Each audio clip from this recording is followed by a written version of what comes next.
জুমার পর ফের উত্তল সংসদ অধিবেশন। বিএনপি জামাত এনসিপি ভয়ানক মারামারি হাতাহাতি। রণখিলাপি নিয়ে কথা বলায় হাসনাত আবদুল্লাহকে কঠিনভাবে অপমান করল স্বরাষ্ট্রমন্ত্রী সালাউদ্দিন আহমেদ।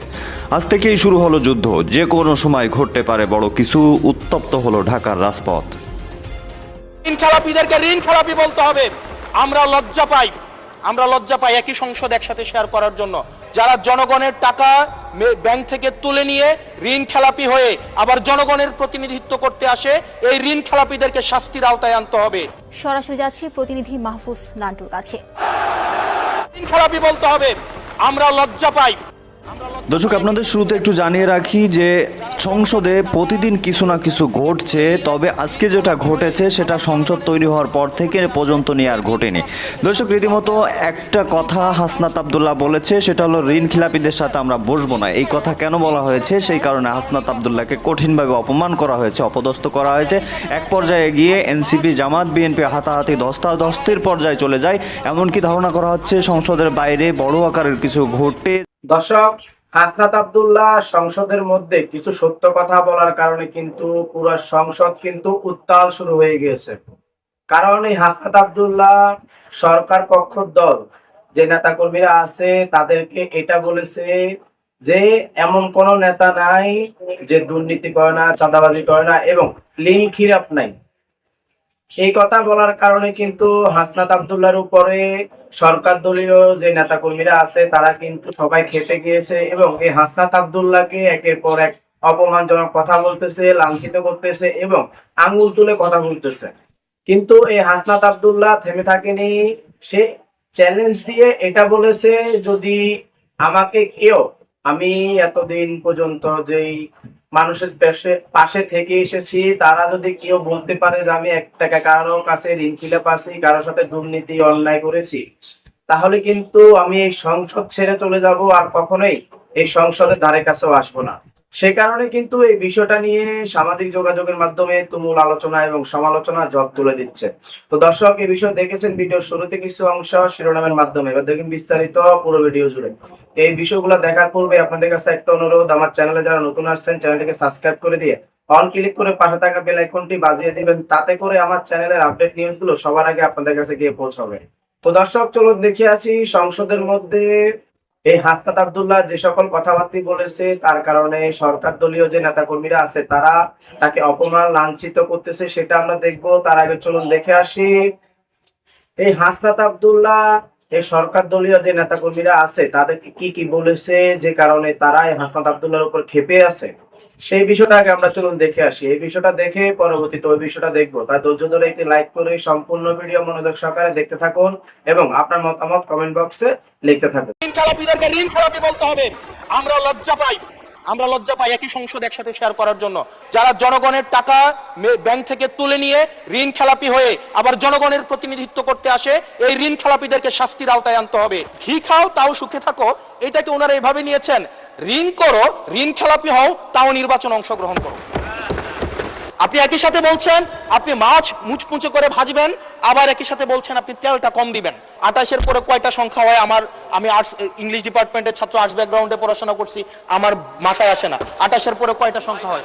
28-এর পরে না, 28-এর পরে 9টা না, এটাও হয় নাই। যেই মিডিয়া তারেক রহমানকে, মাননীয় প্রধানমন্ত্রী তারেক রহমানকে দেশদ্রোহী হিসাবে ফ্রেমিং করেছে, সেই মিডিয়ার অ্যাডভাইজার হিসেবে আজকে বসুন্ধরা গ্রুপে আজকে এই সংসদ সরকার দলীয় সংসদ সদস্যদের অনেকেই তারা সেখানে যুক্ত। মাননীয় স্পিকার, এই বাজেট সেশনে এই বাজেটকে বিভিন্ন পক্ষ থেকে বিভিন্ন বিশেষণে বিশেষায়িত করা হচ্ছে। কোনো পক্ষ বলছে এটি ওভার অ্যাম্বিশিয়াস, কেউ বলছে এটা বাস্তবায়ন অযোগ্য, কেউ বলছে সাহসী। এই বিশেষণের ঊর্ধ্বে উঠে আমরা আমাদের জায়গা থেকে কিছু প্রশ্ন করতে চাই। আমরা এটা জানি যে এই বাজেটটি যখন করা হয়েছে একটি বিশেষ পরিস্থিতিতে, সংকটকালীন সময়ে এই বাজেটটি করা হয়েছে। এই সব দিক বিবেচনায় অর্থমন্ত্রীকে কিছু প্রশ্ন করতে চাই বাজেটের কিছু অসঙ্গতি নিয়ে, এবং জনগণ সেটা সিদ্ধান্ত নিবে যে এই বাজেটটিকে আসলে জনগণের জন্য নিষ্পেষণের হাতিয়ার হিসেবে বিবেচিত হবে নাকি উন্নয়নের অগ্রগতির একটি সোপান হিসেবে বিবেচিত হবে। প্রথম যে অসঙ্গতিটি সেটি হচ্ছে রাজস্ব নিয়ে। মাননীয় স্পিকার, আমরা যদি বাংলাদেশের গত বছরের রাজস্বটি দেখি, লক্ষ্যমাত্রা ছিল 5,03,000 কোটি টাকা। সেই জায়গায় 11 মাসে অর্জিত হয়েছে 4,60,000 কোটি টাকার মতো। হাতে আছে আর 1 মাস, ধরে নিচ্ছে 48,000 কোটি টাকা সেখান থেকে আমাদের লক্ষ্যমাত্রা অর্জিত হবে। তার মানে আমাদের অর্জিত হচ্ছে 4 লক্ষ কোটি টাকা, 3,60,000 কোটি টাকা প্লাস 40,000 কোটি টাকা, অর্থাৎ হচ্ছে 4 লক্ষ কোটি টাকা। মাননীয় স্পিকার, এই বাজেটে রাজস্বের লক্ষ্যমাত্রা নির্ধারণ করা হয়েছে 6,95,000 কোটি টাকা, অর্থাৎ প্রায় 74% লক্ষ্যমাত্রা বৃদ্ধি করা হয়েছে। পৃথিবীর সব দেশে তাবৎ অর্থনৈতিক ব্যবস্থায় বাজেটের যে রাজস্বের যে প্রবৃদ্ধি থাকে সেটি 10 থেকে 12%, একটা আইডিয়াল একটা ফিগার। সেই জায়গা থেকে মাননীয় অর্থমন্ত্রীর কাছে আমার প্রশ্ন, সারা দেশে বা বিগত রাজস্ব কালেকশনের যদি আমরা হিস্ট্রিটা দেখি, 10 থেকে 12%-এর জায়গায় সরকারের কাছে এমন কি মেকানিজম রয়েছে যে মেকানিজমের মধ্য দিয়ে প্রায় আমরা 75% আমরা রাজস্ব নতুন করে আমরা সংগ্রহ করতে পারবো। মাননীয় স্পিকার, সেই জায়গা থেকে আমরা বলছি যে এই যে রাজস্বের যে মাত্রাটি নির্ধারণ করা হয়েছে এবং এনবিআর এর যে সক্ষমতা রয়েছে সেটি বিবেচনায় এই বাজেটটির লক্ষ্যমাত্রা রাজস্বের ক্ষেত্রে কতটা অর্জিত হবে সেটি আসলে আমরা সন্দেহ প্রকাশ করছি। দ্বিতীয়ত, কিছুক্ষণ আগে একজন বলে গেলেন, একজন মাননীয় সংসদ সদস্য, যে আমাদের দেশের ইনভেস্টমেন্ট ফ্রেন্ডলি একটা এনভায়রনমেন্ট ক্রিয়েট করা হয়েছে। মাননীয় স্পিকার, 100 টাকার যদি আমি বাংলাদেশে ব্যবসা করি, আমাকে কর্পোরেট ট্যাক্স দিতে হয় 27.5%, অর্থাৎ আমি সেখানে 100 টাকার মধ্যে আমার পকেটে থাকে আর 72.50 টাকা, 72.5 টাকা। এই 72.5 টাকার মধ্যে আমার ডিভিডেন্ড ট্যাক্স 4.5 আমাকে দিতে হয় মাননীয় স্পিকার 40%, অর্থাৎ আমার পকেটে তখন থাকে 43.5 টাকা। এই 43.5 টাকা আমি 100 টাকা ইনকাম করি, আমার সর্বসাকুল্যে আমার ট্যাক্স চলে যায় 56.5%। আমরা যদি মালদ্বীপের দিকে তাকাই, আমরা যদি সিঙ্গাপুরের দিকে তাকাই, মালয়েশিয়ার দিকে তাকাই, সেখানে এই কর্পোরেট ট্যাক্স হচ্ছে 0%। আমরা যদি শ্রীলঙ্কার দিকে তাকাই 15%, নেপালের দিকে। দর্শক, আমরা ভালো করে জানি হাসনাত আব্দুল্লাহ মানুষ কেমন, কারণ এই জুলাই গণঅভ্যুত্থানের পর থেকে কিন্তু হাসনাত আব্দুল্লাহ একের পর এক লড়াই করে গিয়েছে এবং এই দেশকে ভালোভাবে একটি স্বাধীনতা এনে দিয়ে গিয়েছে এবং সকল বিপদে আপদে, এই দেশের মানুষের সকল বিপদে আপদে কিন্তু এই হাসনাত আব্দুল্লাহ ছিল, যে কারণে এই দেশের মানুষ হাসনাত আব্দুল্লাহকে ভালোবেসে তাকে ক্ষমতা পাইয়ে দিয়েছে এবং তাকে নির্বাচিত করেছে।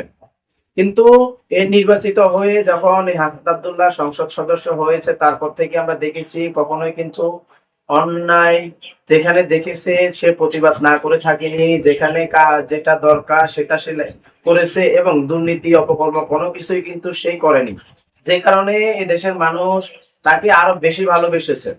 কিন্তু এই হাসনাত আব্দুল্লাহর মধ্যে কিন্তু কোনো দুর্নীতি নেই, চাঁদাবাজি নেই, কিন্তু এই বিষয়টা যখন সংসদের মধ্যে বলেছে যারা দুর্নীতিবাজ চাঁদাবাজ তাদেরকে এই কথা বলার কারণে কিন্তু তারা ক্ষিপ্ত হয়ে এই হাসনাত আব্দুল্লাহর উপরে খেপে গিয়েছে এবং আঙুল তোলা শুরু করে দিয়েছে, নানান রকমের অপমান করা শুরু করে দিয়েছে। কিন্তু হাসনাত আব্দুল্লাহ থেমে থাকেনি, সে এটা বলেছে যদি আমি কোনো দুর্নীতি চাঁদাবাজি এবং আমি যদি কোনো ঋণ খিলাপ থাকি তাহলে আপনারা প্রমাণ করে দেন, যদি আপনারা প্রমাণ করতে পারেন তাহলে আমি সংসদ ছেড়ে চলে যাব আর কখনো